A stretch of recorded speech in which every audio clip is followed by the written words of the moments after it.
Hey guys, this is a video on the 15-minute lunch break. This is one of the hardest challenges that I have faced as a coach, as a nutritional coach, and even as a fitness coach. I often ask my athletes to just devote 10 to 15 minutes of their day just to their lunch. I describe it as a time for themselves, when there's no phones, no distractions, when they put everything to the side and they just focus on enjoying their food. You would think that after that description, people will be very compliant to do so. Well, maybe my description is poor, whatever. Especially because I'm not asking for half an hour and an hour, right? Like just 10 minutes. But actually, it has proven to be one of the most challenging things, and it's very pervasive. It's not like I have some athletes that can do it and some that can't. I have a very big manifold of athletes. For the vast majority of them, this is a very challenging thing to do. It's something that I see a lot of value in and that I think is very important, but I haven't been able to achieve very well. So I made this video to try to talk about the topic a little bit. So let me tell you how I feel first. It does boggle my mind a little bit. There's a very similar problem that every nutritional coach confronts, that is the eating in the car thing. When I tell people like eating in the car is not the best idea, just because you get so used to it so that anytime that you jump into the car you end up eating, then you end up going to all the drive-thrus in the world. It's just a bad habit to get into. That is also a very difficult conversation, much more difficult than saying let's go to the gym 3 times a week to suffer through a horrible workout. Most people will be like, yes, that I want to do, eating in the car. Let's not talk crazy, Juan, right? And so it boggles my mind. The second thing that boggles my mind is that people actually died and created revolutions, and the whole 19th century and the 20th, like big part of the 20th century had like this fight for labor rights that included break for self-care, right? Like people fought for this and died for this, and now we are in a place in the world in which we're like, I'm not gonna give myself 10 minutes to eat. Like I'm too busy. I have too much shit to do, right? And so that is also something that is in my head. The first thing that I wanted to do this time was to understand why. And so in my practice, what I have found is that there's three main reasons why. The first one is anxiety. I think from when I confront my clients and my athletes on this, most of the time what people will tell me is like, I don't have time for this, man. That's how it feels. But then when you ask it like, do you don't have 10 minutes? That sounds crazy to everybody. It's like, yeah, I can make 10 minutes. But when you're going to do it, then it feels like you don't. And that is anxiety talking, is that any minute that you have that you're not providing to your list of to-do things, it's a wasted time, right? Like it's taking out of those chores, and that is just anxiety, the fear of not getting your things completed. And that usually, like you spend 15 minutes of your coaching call exploring just that, you arrive to that the fear is that people will lose their job, right? And it's just like that, because anxiety operates like that, right? Like once you understand that anxiety is usually fear of a perceived future, a future that might or not might happen, if the person is willing to work with you and you go deep enough, you'll find that the fear is always if it's in professional terms, is that like you will be embarrassed or you will lose your job, right? That's the first one. The second one is guilt, and this one actually has been very well studied. Very well now. It has been studied recently. There's been a couple of studies recently, especially in the UK, analyzing why people feel guilty about lunch breaks, right? And so some people feel like the moment they have lunch break, they're gonna be judged by their bosses or by their co-workers, and they should be just like working, answering emails, doing multitasking while they're eating instead of wasting their time. Guilt is a very pervasive reason, and again, as I said, there's good evidence that it's like a very common feeling about this. The third thing is that a lot of people don't see the point.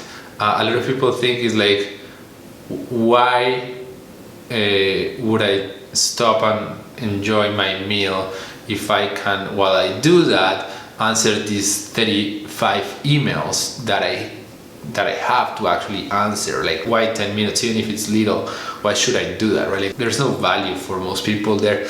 And the last one is that, and it comes from this, is that like in our culture and like in most Western culture, that lunch break is not valued, and that you can see in the fact that in the labor rights there's space for like hours, but only the legislature is only talking about lunch breaks when you have an hourly worker. But in general, there's not a lot of standardization there. Like, it's not something that like the law talks very openly about. There's something there. Usually half an hour after 5 hours of continuous work is legal in most of the US, but that is as far as it goes, and that's very blurry, right? So in general, it's not culturally valued. It's not something that like people think you should do. That's mostly why I have like what I have come up with in explaining why people will not take 10 or 15 minutes to eat their lunch. So let me show you what's the value of the thing. So the first thing, and this is not going to like change your mind, but it's important that you know it, is the nutritional benefits. There's 4 nutritional benefits that we have enough evidence on why it's better to stop for 10 minutes and mindfully eat your food with no distractions other than maybe a friend or a group of friends, and just setting up the context to enjoy and relax while you eat. The first one is that there's better nutrient absorption. Very measurable thing when you are eating in front of a computer, especially if it's coming from a place of anxiety or guilt. You're in flight or fight mode. Your body is not in rest and digest. It's gonna deal with that food haphazardly, like it's gonna just do it. There's not as much nutrient absorption. The second thing is there's better digestion. You feel better. You're not gonna feel as bloated, just because your gut is gonna have. Remember that your gut plays a humongous role in the regulation of your emotions. And so if you're feeling guilty or anxious about your work day and you're just like, I need to get this done, which is what's happening when you're eating in front of the computer, digestion is not gonna be as good, right? Like, because your gut is dealing with other stuff. One of the things that it's also very important is that, and this is also very measurable, is that when you sit, and this is something that like there's studies for, but like all my clients report, is when you sit and eat and take your time to enjoy your foods for 10 to 15 minutes, you feel more satisfied and more full for longer during the afternoon, but also you don't feel like you're missing out. You're not like thinking about food all the time because you actually enjoy the food that you prepare, right? One of the last benefits is that there's no so much excess eating. And this is probably a consequence of all the above, but it's something that we have noticed, that is when people take the time to eat for 10 to 15 minutes during their lunches, there's less eating during the afternoons, less stress eating, less snacking, and so on, right? And so those are the nutritional benefits. In my experience, these are not enough. People might hear this and maybe believe it or not, but these ones are not enough. And I'll tell you why. Because most people, nobody really thinks that paying attention to their eating is what matters. People think that what matters is what you're eating and how many calories or the macronutrient breakdown, which is definitely important, but people don't believe that how you eat is important. That is not part of the conversation, it's not part of our belief. It sounds like bullshit. And the second thing is that the root of the problem is that this is not a nutritional thing. People is not eating in front of the computer because they're thinking, oh, this is better for my nutrition. It's because they're thinking they're being more productive at work. The root of the problem is productivity. So what I did was, I went and researched, and I was like, well, if I can convince people that actually taking 10 to 15 minutes to eat their lunch without the computer, just having fun, just enjoying your food, it's actually gonna make them more productive, that might do something. So I did, and actually guess what? Lunch improves well-being and alertness in the afternoon, prevents crashes, and boosts work engagement. So people feels better, are better workers at lunch. Their productivity is the same or more in terms of tasks completed, but their sense of well-being and self-efficacy is way more. Add to that all the nutritional benefits. So I cannot say completely you're gonna be more productive, but I can tell you you're gonna be as productive or more, that I can say, and your sense of well-being and self-efficacy, how efficient you are which is awesome because you don't want to be like you don't want to feel like a sluggish worker. You want to feel like a very efficient worker. Improves. So it's definitely better from the productivity side. The research is very conclusive. There's not a ton of research, but there is enough, and there is very conclusive. And the conceptual model that people have tried to understand this problem is the following. They have 4 possible interventions. Some studies have 3 or 2, but in general they have 4 possible interventions. Then they look at the state post-meal, and then they look at how the afternoon goes. And the possible interventions are detachment, relaxation, control, and relatedness. So detachment means like, okay, you have your lunch break, how far away from your work can you get? And not just in physical terms, but like shut down anything that is work related. For example, if you eat at the office, you're not very detached, you're still attached to your work. If you're eating with a colleague, you're kind of detached, but not so much, right? Like, so detachment is what they were trying to measure is like how far away from your work can you be. Relaxation is how much can you relax during your lunch break, right? Control is how much autonomy you have over your break, right? It's not that like somebody's telling you to do something or like you have to go to the work cafeteria, and it is like how much autonomy you have over that thing. And relatedness is like how if you spend that work, that lunch break being relating to somebody else, right? And what they find out is that a lunch break that like kind of achieves all these things is definitely the best way to go. And they find out that like you improve, as I told you, their efficacy and overall sense of well-being, and that adds up over time. There were several studies that analyzed like exercise or meditation versus lunch and so on, and those are also valid techniques and they will helpful too.